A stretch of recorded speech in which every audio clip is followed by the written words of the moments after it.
नाम रंजीत था और मैं बिहार के एक गांव रहने वाला था और नौकरी की वजह से मैं मुंबई आ गया था। कोई कूलर ना होने की वजह से सड़कों पर मारा मारा फिरने लगा कि जब मेरे एक दोस्त ने मुझ पर रहम खाया और मुझे गाड़ी चलाना सिखा दिया। उसी दोस्त के बलबूते एक बंगले में मुझे ड्राइवर की नौकरी मिल गई। घर में सिर्फ मालिक मालकिन और एक बेटी थी। जब दोस्त ने मेरी जिम्मेदारी ली तो मालकिन ने अपनी बेटी के गाड़ी पर ड्राइवर रख लिया।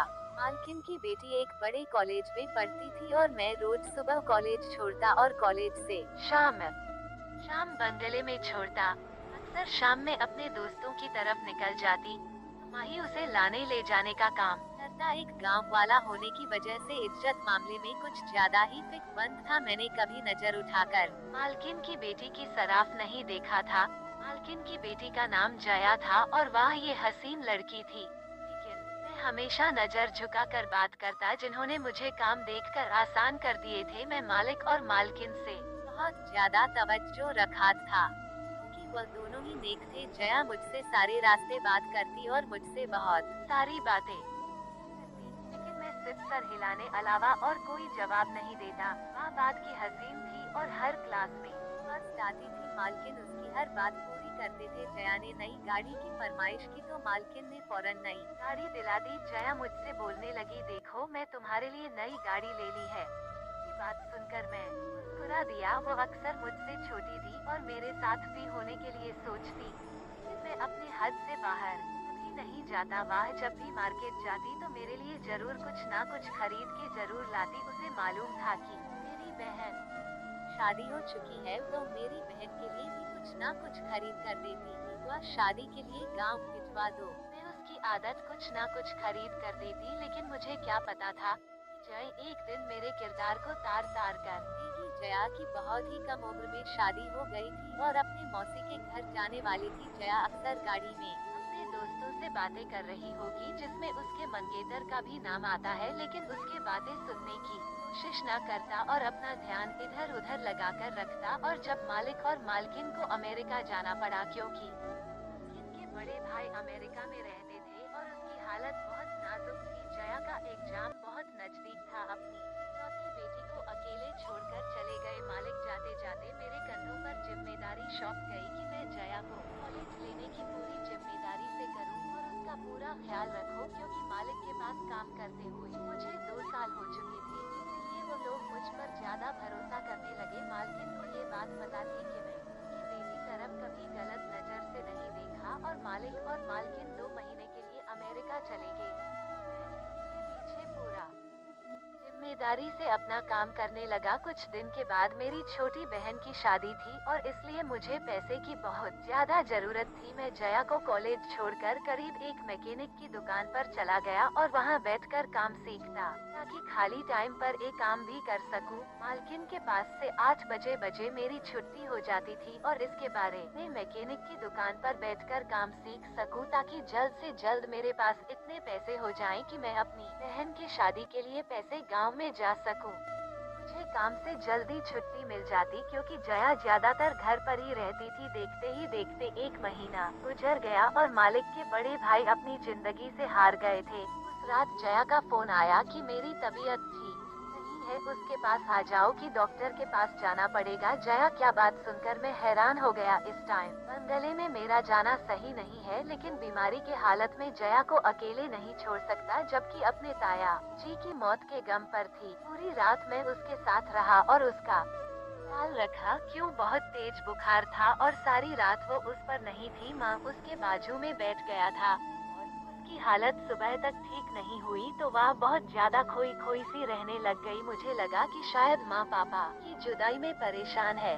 मालकिन ने 1 महीने अपने भाई के बच्चों के साथ गुजारे और पूरे 2 महीने बाद वह दोनों वापस आ गए तो मैं उन्हें देखकर बहुत खुश हुआ। लेकिन इस समय मेरे कदमों तले जमीन निकाल गई। मालिक के पास डंडा उठाकर मुझे पीटना शुरू कर दिया। वे मुझे गंदी गालियां देते जा रहे थे और मारते जा रहे थे। मुझे समझ नहीं आ रहा था मुझसे ऐसे कैसे गलती हो गई कि मालिक इस कदर गुस्सा है, मेरी बात सुनने के लिए भी तैयार नहीं। और जब मुझे पूरी बात का पता चला मुझे ऐसा लगा कि कदमों तले जमीन नहीं। जया जाने मुझ पर इल्जाम लगाया था। मैंने उसके ऊपर जाति की है और वो आप प्रेग्नेंट है, उन्होंने मैं डर के मारे यह बात फोन पर नहीं बताई, मैं उसको नुकसान ना पहुंचाऊं। मैं हैरान होकर जया को देख रहा था, बेशर्म की जैसे झूठ पर झूठ बोल रही थी। मैं तो जया को मासूम समझ रहा था, लेकिन उन्होंने मेरी इज्जत का कचरा कर दिया। और जया अपने झूठ से पीछे हटने वाली नहीं थी कि वह कह रही थी दया का इंतजाम हुआ था, उसकी तबीयत ठीक नहीं थी और उन्होंने मुझे कमरे पर बुलाया था। उन्हें लगा कि उसे डॉक्टर की जरूरत है, लेकिन मैं अस्पताल ले जाने वजह उसके साथ गलत काम कर बैठा।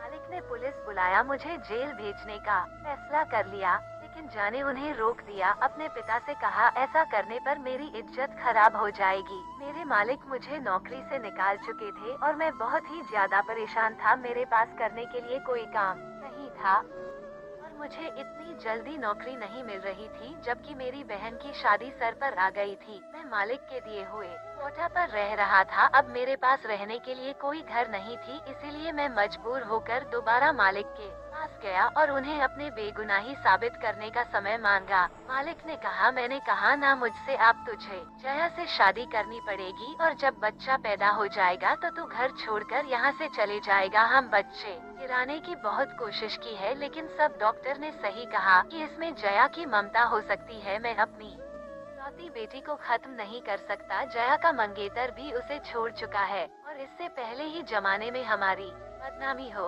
हम जया का शादी तुम्हारे साथ कर देंगे और तुम उसे अपने साथ गांव लेकर चले जाना, और जब बच्चे की पैदा से हो जाएगी तो हम जया को अपने पास ले आएंगे। मैं जानता था कि यह बच्चा मेरा नहीं है और जया ने झूठ बोला है, लेकिन मैं इस बात पर भी राजी हो गया क्योंकि मुझे अपनी बहन की शादी के लिए पैसे की जरूरत थी। फिलहाल मुझे इतने पैसे ही मालिक ही दे सकते हैं, इसलिए मैं जया से शादी करने के लिए हाँ कह दिया और उसके साथ शादी करके कि उसे गांव ले आया। जया बहुत खामोश थी। शादी के बाद तुरंत हम दोनों गांव आ गए। मेरी माँ और गांव वाले जया को देखकर हैरान थे और जब मैं अपनी माँ को बताया कि मैं शादी कर लिया तो मेरी माँ हैरान हो गई और कहने लगी, तुमने इतनी बड़ी बात अपनी माँ को बताई नहीं। मेरी शादी को लेकर मेरी कितनी अरमान थे और जया को प्यार करने लगा। जया बहुत खूबसूरत थी और इतनी कम उम्र की बहू देखकर मेरी माँ खुश हो गई और जया को मेरे कमरे में ले गए और इसे गांव की तरह औरतों की तरह सजनी लग गई। और शाम ढलते मैं अपने कमरे पर आया तो जया दुल्हन की तरह सोचकर मेरे बेड पर बैठी थी।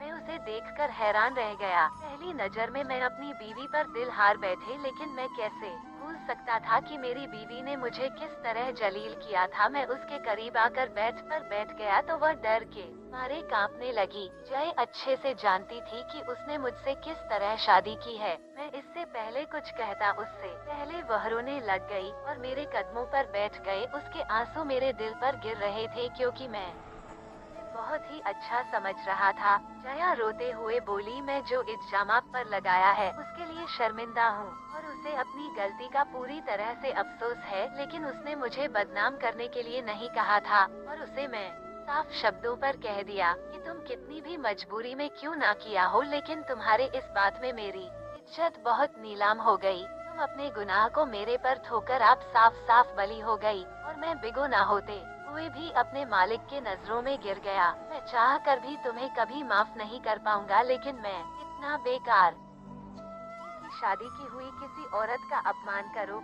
इसीलिए तो इस कमरे में आसानी से रह सकती हो। तुम्हें किसी भी चीज की कोई भी तकलीफ नहीं होगी। मैं खुद आपको सही सलामत घर छोड़ाऊंगा। मैं जया को अपने कदमों से उठाकर बेड पर बैठाकर मैं कमरे से बाहर चुने गया। वो कहने लगी, मैं कोई गुस्सा नहीं हूँ, ना मैंने आपको आपके मालिक के नजरों में गिरा ही हूँ, बल्कि आपके मालिक आपसे बहुत मोहब्बत करते हैं। वो आप पर सबसे ज्यादा भरोसा करते हैं, इसीलिए आपके मालिक अपनी जिंदगी की सबसे कीमती चीज आप हवाले कर दी। ये सारी बात आपको बता दूं, जया की बात मुझे हैरान कर दिया। मैं पलट कर जया कर चेहरा दिखने लगा। जया कहने लगी कि वो प्रेग्नेंट नहीं है। बिल्कुल उसके पिता ने मुझसे झूठ कहा और उसके पिता बहुत मजबूरी में ये सब किया क्योंकि वो अपनी बेटी की जान बचाना चाहते थे। जया ने मेरा हाथ अपने हाथ पर थाम लिया और अपने साथ अपने बेड पर मुझे वो एकदम धीमे लफ्जों से बता रही थी। जया कहने लगी, उसकी मौसी मेरा बचपन में रिश्ता हो गया था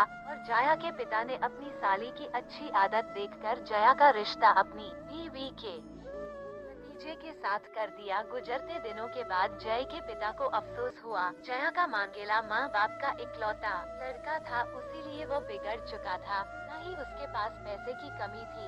दोस्तों करने वाले उसकी माँ और अपने बेटे को कभी भी गलत पर नहीं टूटती। और जैसे जैसे वो बड़ा हो जा रहा था, जया कहने लगी, जब उसके माँ बाप अमेरिका गए हुए थे तो उसने कई दफा मेरे साथ जबरदस्ती करने की कोशिश की। हर एक दफा वह तो शराब पी कर आया और जया के साथ बदतमीजी करने की कोशिश की। उसने कमरे में खुद को बंद करके अपने आप को पहचान लिया।